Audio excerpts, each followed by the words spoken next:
selamat datang di Obras, obrolan anak STEM Sabar. Di podcast kita kali ini, kita kedatangan bintang tamu yang spesial, yaitu Bapak Kepala Sekolah dan salah satu siswi SMP Negeri 2 Sumatera Barat. Silakan untuk Bapak dan kakaknya memperkenalkan diri. Oke. Hai, saya Mandi Supriyono, saya adalah kepala sekolah. Sebelumnya minta maaf, mungkin agak wajahnya nggak terlalu terang karena habis panas-panasan gitu ya. Nggak di make up tadi sama kru, nggak tahu. Jadi saya kali ini diminta sebagai tamu, ya sebisa mungkin saya berikan yang terbaik. Silakan. Halo, saya Nilo Gedinita Artari Putri, siswa kelas 9 dari SMP Negeri 2 Sumatera Barat. Di kesempatan kali ini saya akan menjadi narasumber mengenai topik yang akan diangkat di podcast Obras kali ini. Terima kasih. Baik, terima kasih untuk narasumber. Jadi topik kita kali ini adalah tentang BIMTE. Kita lanjut saja ke pertanyaan yang pertama. Bapak dan kakak tahu informasi BIMTE ini dari mana? Mungkin dari bapaknya dulu. Oke. Terkait BIMTEK yang mana nih yang maksud? BIMTE yang penulis anak. Oh, BIMTEK penulisan cerita anak Cerita dan anak. terjemahan yang dilakukan BPMB. Iya. Oke, baik. Dari mana dapat informasi seperti itu tadi? Iya. Ya. Kalau informasi sebenarnya itu saya sudah mengikuti kegiatan itu 1 tahun yang lalu. Gitu kami, kenapa saya bilang kami? Saya bersama 2 rekan guru, saya ikut BIMTEK. Gitu. Saya sangat ingin ikut dan saya memang tidak menyebarkan informasi pada waktu itu karena tahulah ada uang sakunya gitu. Jadi jangan banyak orang yang ikut. Gitu. Tapi seiring perjalanan tahun itu kita sudah menghasilkan karya buku, kemudian ada informasi lagi sehingga saya mengirimkan informasi pada anak-anak untuk lebih banyak lagi yang bisa ikut kegiatan tersebut. Berarti bapaknya udah lumayan lama ya. Sudah 1 kali pengalaman. Kalau kakaknya tahu dari mana informasi BIMTE? Dikasih tahu Bapak Kepala Sekolahnya. Bapak Sekolah kan udah pernah 1 tahun yang lalu ikut kegiatan ini. Jadi untuk yang kedua kalinya ini Bapak buka kesempatan buat siswa-siswanya buat ikut nulis buku gitu. Jadi saya pengen nih nyoba gimana sih rasanya. Jadi dari Bapaknya. Apa alasan Bapak dan Kakak Nita tertarik dengan BIMTE ini? Oke, saya dulu ya. Ya, Silakan. Alasan saya pertama adalah BIMTEK ini memberikan kesempatan kepada banyak siswa. Kedua, ada uang saku. Ya, benar banget. Money oriented. Selain itu saya kalau dulu boleh saya cerita sedikit, kegiatan itu dilakukan di 3 tempat, ada di Singaraja, ada di Nusa Penida, ada di Badung. Saya bukan ikut yang di Badung itu 40 orang waktu itu. Jadi pada kesempatan ini dilakukan 1 tempat, yaitu di Denpasar saja.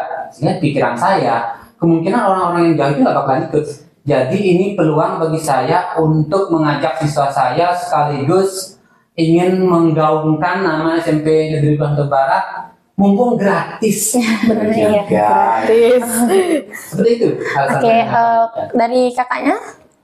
Tertarik karena pengen bikin buku, pengen menciptakan karya buku, pengen juga tahu gimana sih caranya bikin buku. Kan pertama itu berpikir bikin cerita anak, oh paling gampang, kan pendek-pendek kan. Iya. Ya. Sampai situ diajarin, ternyata bikin cerita anak tuh lebih sulit daripada kita ngereka cerita. Jadi pengen tahu lah sejauh mana pengetahuan kita cara nulis, merangkai cerita, berimajinasi gitu. Cari pengalaman. Iya, nambah pengalaman. Seperti apa kegiatan BIMTE ini? Mungkin bapaknya bisa kasih tahu. Tapi sudah saya biar kita aja. Oh, Kak. Saya belakang. Kegiatan ini kayak kita tuh dilatih buat nulis cerita anak dengan jenjang-jenjang yang ada kayak A, B1, B2, B3, dan C. Setiap jenjang tuh punya kesulitannya masing-masing. Dan kebetulan saya di jenjang B2.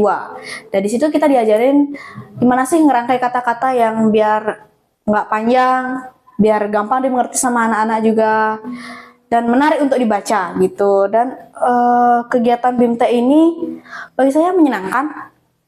Di lain sisi kita dapat ilmu pengetahuan yang baru, di lain sisi juga kita dapat uang saku buat pulang. Iya, itu yang terpenting sih. Iya, silakan Jadi Bapak. seperti itu. Oke, dari saya sebelum ke situ saya ingin cerita dulu nih. Boleh nih. Jalannya tuh nggak semulus itu. Pengumuman, terus daftar, selesai. Nggak semudah itu. Ya, ketika itu saya rancangkan, ada persyaratan. Yang pertama, persyaratan harus ada kartu pelajar. Sedangkan kita waktu itu belum punya kartu pelajar. Saya harus mengejar buat kartu pelajar. Yang kedua, anak-anak belum punya pengalaman menulis. Saya harus melatihkan penulisan. Jadi saya ajak anak-anak khusus hari itu untuk berlatih. Setelah berlatih, saya harus mendaftarkan dan anak-anak tidak menyelesaikan Ya, bener tulisannya. banget. Saya mengejar itu hari galungan punya itu saya kejar. Setiap hari saya teleponin, nah sudah dikumpulkan, ayo kumpul, saya cek lagi. Dan saya daftarkan. Yang sudah daftar, saya screenshot ini sudah daftar. Sampai menjelang hari terakhir pendaftaran, akhirnya terdaftar. Ada satu anak yang menjelang terakhir sekali baru kirim. Ada juga yang setelah pendaftaran baru kirim. Akhirnya kita mendaftarkan 15 siswa dan lolos 12 siswa untuk BIMTEK. Oke. Nah, kalau mau komentar yang tadi bagaimana ceritanya udah sampai di sana, ya ceritanya seru banget, harus seru dong ceritanya. Iya, emang seru ya, emang seru. Sampai di sana kita langsung dapat snack, gitu, dapat baju, bener ya baju Dapat kudapan. baju, kudapan, gitu. Kemudian kita cari kamar, diberikan kamar, kita kemudian ngumpulnya di satu lorong, bangunan, iya, gitu. satu lorong Jadi gitu. apa untuk komunikasi di situ. Kegiatan di situ dari pagi sampai malam, pokoknya menyenangkan. Dari jam. Masih ada ditanyakan tentang itu, biasa mau cerita lanjut ya. Ataukah dari jamnya?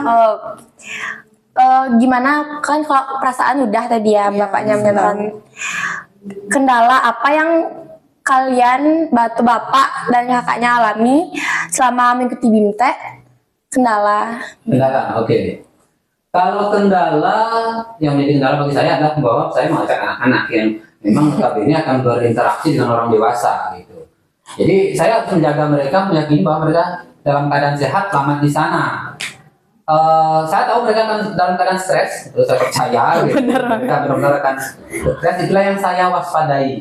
Jadi kami di sana menghadapi kendala itu karena memang anak-anak, mereka orang baru bercampur dengan orang dewasa dengan pembina yang begitu tegas, ya saya maklumi. Jadi saya sangat antisipasi. Ya, kami berkegiatan itu selalu diawali dengan sembahyang dulu, pagi ke Padmasana, sore juga itu saya sangat memohon senantiasa agar anak-anak kami itu dalam keadaan selamat. Karena itulah kendalanya benar-benar waktu juga. Waktu antara 5 hari itu harus selesai dan mereka baru mulai di hari ketiga ya. Ya, ketiga. Hari ketiga kita baru mulai. Keempat kita udah selesai. Sudah harus dikejar, sudah selesai. Saya tahu karena stresnya itu sangat besar, semakin sangat.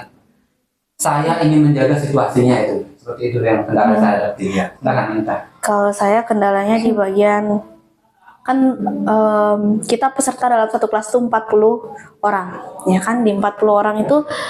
Jadi sekarang yang mentor ya Pak ya, yang ngasih tahu nih, ngerevisi kita tuh memang nggak sesuai dengan kita kan anak SMP nih, disamakan, disetarakan, ya cara ngasih taunya itu ya terutama tegasnya disamakan. Kayak kita tuh di sana kita kelihatan kayak seumuran. Nah, ada adik kelasnya yang kelas 7. Nah, kebanyakan mereka tuh yang ngeluh, pengen nyerah di tengah-tengah gitu, dan ngeluhnya tuh ke saya. Ya ada di situ nggak ada kendala yang memang kendala banget tuh, nggak ada. Cuman kita bawanya happy aja pas bikin cerita gitu, kita bikin cerita bareng-bareng sampai larut malam juga, karena ya kita kejar-kejaran itu. Mana yang terjadi kendala ya saya usahakan untuk mereka memahami. Setelah mereka paham, mereka menyadari oh saya yang keliru karena terus terang di awal pun sebenarnya kalau saya sudah saya bilang seperti itu pada anak-anak, kalau saya yang menyeleksi pada saat itu saya nggak luluskan Anda. Karena memang tidak memenuhi syarat menurut saya. Tetapi saya sebagai seorang guru, saya ingin anak-anak saya lulus. Yang penting dia yang menentukan nanti kalau lulus astung taruh, kalau nggak ya nggak apa-apa. Artinya saya tahu kualitasnya itu mungkin saat itu harusnya nggak lulus, tapi saya dapatkan aja, saya nggak peduli gitu. Mungkin di sana seleksi dan lulus. Makanya ketika itu saya jelaskan bahwa ini memang tidak layak. Logika itu nggak jalan, akhirnya mereka dia mau memahami dan ya selesai. Iya, gitu dong. Tapi ini lah. Pokoknya pas bikin cerita tuh paling pertanyaan yang paling sering muncul dari mentor, logikanya di mana? Logikanya di mana? Itu paling bikin kendala sih. Ya. Ada nggak rencana untuk kedepannya untuk melanjutkan untuk melanjutkan. Kalau dari kegiatan itu melanjutkan secara proses, ini masih berproses sebenarnya. Iya, belum Karena selesai. buku itu kemudian direvisi lagi, setelah direvisi artinya diberikan komen-komen oleh ini, itu buku saya pun dikomentari ya saya terima gitu, perbaikannya cukup banyak, tapi tidak secara struktur cerita, tapi mungkin dari Bahasa. kebahasaan, dari Huruf kapital gitu ya. mungkin yang hayal dan nyata itu saya tidak bedakan. Gitu. Bagi saya itu hayalnya dibilang bujuk ini bujuk orang dewasa, gitu. Jadi saya lakukan perubahan. Setelah itu kami akan tetap berlanjut masih membuat tulisan yang lebih berat sekarang di bagian menerjemahkannya ke dalam bahasa Bali. Jadi kita harus buat cerita dalam bahasa Bali dari naskah bahasa Indonesia yang kita buat. Gitu. Nah nanti apabila ini sudah berhasil, kita akan diterbitkan buku oleh kementerian sebagai bahan bacaan. Kalau itu disempatkan lagi, kami akan Ikut lagi.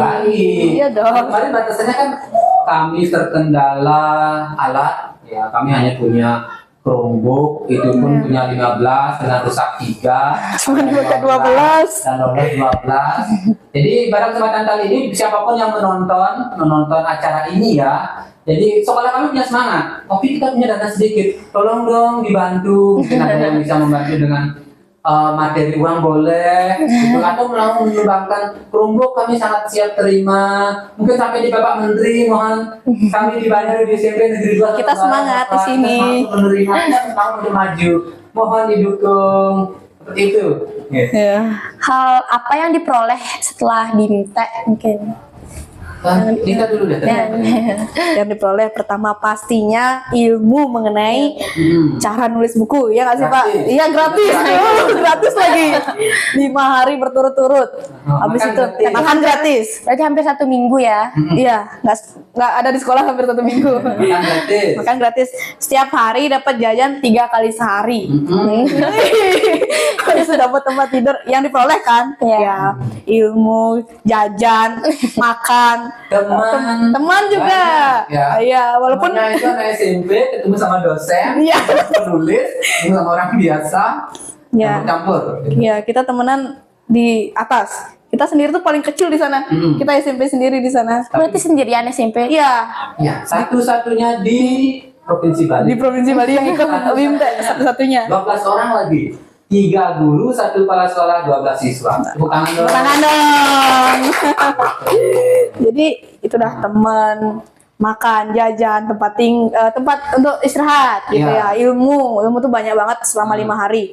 Dan kita juga belajar di sana deadline. Besok harus jadi cerita Apapun lakukan, Iya. sampai selesai. paling sedikit Jangan tuh manja.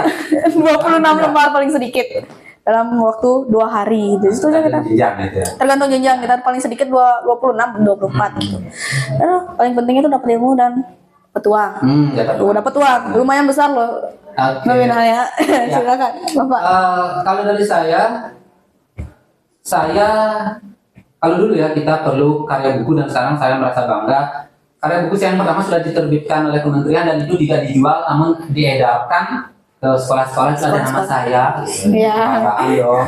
Apalagi nanti ada buku-buku karya anak SMP. Kemarin ini sudah menuliskan anak SMP Negeri Lombok Barat. Sudah di asalnya SMP Negeri 2 Lombok Barat. Itu ini dibaca sama orang-orang seluruh Bali, seluruh Indonesia nih. Cerita dari SMP loh ini, Iya. bukan inspirasi ya gitu. Jadi itu karya yang kita ber-ISBN ya,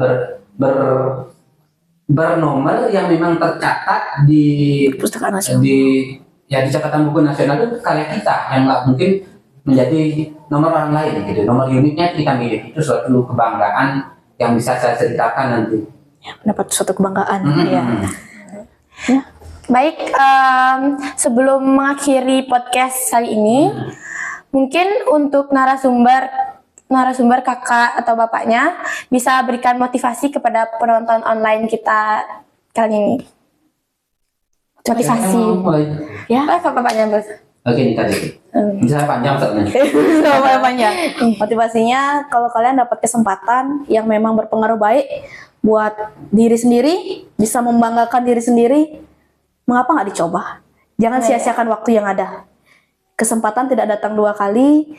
Kalau kalian mau nyoba, nambah pengalaman, silakan dicoba. Jangan sia-siakan kesempatan yang ada. Jangan ragu. Ya, jangan ragu. Ya, niatnya semangat. Gak Bapak, panjang pasti ini. Panjang ini. Kalau saya untuk semua yang nonton, apapun itu lakukan yang terbaik, yang terbaik, yang terbaik. Dan hasil itu pasrahkan sama yang di atas. Jadi lakukan yang terbaik saja, karena tidak mungkin melakukan yang terbaik hasilnya yang terburuk. Iya, benar. Yang terbaik dan ikuti. Yang tidak mengikuti tidak akan pernah ada di situ. Yang mengikuti kemungkinan ada di situ juga bisa. Gitu. Jadi mari lakukan yang terbaik. Udah gitu ya. Ya. Sekian podcast kita kali ini. Terima kasih untuk Bapak dan kakaknya. Sampai jumpa di podcast kita selanjutnya. Dah. Dah.